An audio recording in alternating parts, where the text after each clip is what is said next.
एक दिन एक गरीब लकड़ारा जंगल में दरख्त काट रहा था। अचानक उसका कुल्हाड़ा उसके हाथ से छूटकर पास ही बहती नदी में जा गिरा।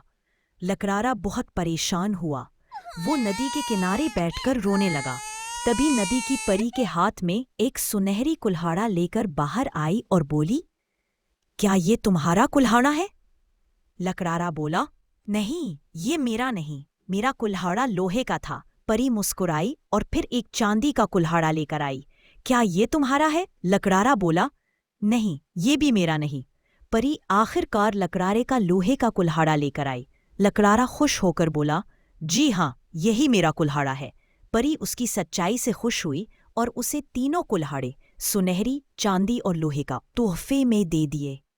बच्चों, तुमने देखा, लक्कड़हारे ने सच बोलकर तीनों कुल्हाड़े हासिल कर लिए।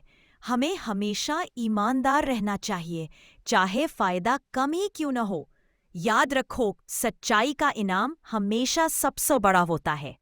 और हाँ बच्चों, अगर आपको ये कहानी अच्छी लगी हो तो उर्दू कहानी घर को ज़रूर सब्सक्राइब करो, लाइक का बटन दबाओ और अपनी फेवरेट कहानी कमेंट्स में हमें बताओ। अगली कहानी में फिर मिलेंगे। तब तक के लिए अल्लाह हाफ़िज़।